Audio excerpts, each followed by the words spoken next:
As an मैथिलानी हमरा हिसाब से कोनो चीज़ के ऑथेंटिक टेस्ट जो होइए ओ ओकर एक्चुअल रूप में अगर बनायल जाए तहने होइए।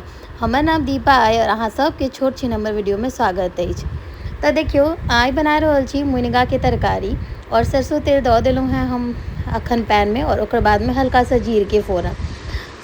तकर बाद में हमरा लग उसनल आलू छलै तो 2टा उसनल आलू के इस्तेमाल कर रहल छी और 150 ग्राम जे छै से मुनगा अछि। अच्छा अहाँ सब कमेंट में जरूर कहब, हम सुनै छियै जे सहजन और मुनगा अलग अलग चीज़ होइ छै, हमरा नहीं पता दुनू में अंतर की होइ छै, आइ तक हम बुझ नहीं पेलहुँ। अहाँ सबके पता है तो कहब जरूर। तकर बाद मुनगा के काटि कऽ पीस पीस में लऽ लेलहुँ हैं और सामने में साइज अहाँ सबके कटला के बाद धोला के बाद एकरा जे छै से कनी आलू के फ्राई कऽ कऽ ओहिमे दऽ देलिए।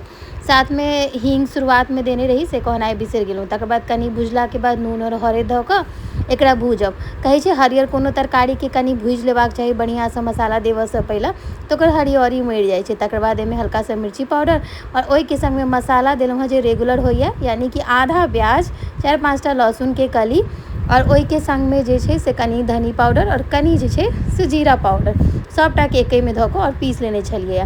तकर बाद में मसाला के खूब नीक से भुजबै और भुजला के बाद में जहन हमरा लागत कि नहीं हमर मोन संतुष्ट भऽ गेल मसाला भुजला से, तकर बाद एहिमे खसा देबै कथी सरसों और टमाटर पीसल कनिक बे, किएक तऽ 150 ग्राम मुनगा और आलू में किए बेसी मसाला देबै तऽ ओहि दुआरे जे छै से कम में और हल्का सा ग्रेवी वाला तरकारी तैयार करबै।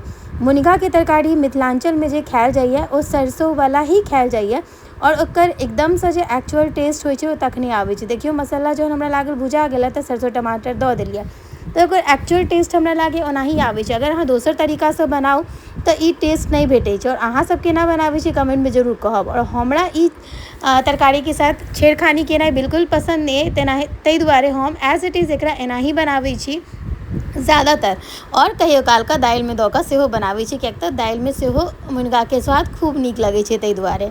तो अहाँ सब केना बनाबै छी जरूर कहब। संग में अहाँ सबके घर में ककरा ककरा मुनगा पसंद है सेहो कहब। हमरा घर में अंश के और अंश के पप्पा के मुनगा बिल्कुल पसंद नहीं छै, इनफैक्ट ओकर गंधो पसंद नहीं छै, तो हम सिर्फ अपना ला बनाबै छी और खूब चाव से दिन से राति तक खाइ छी।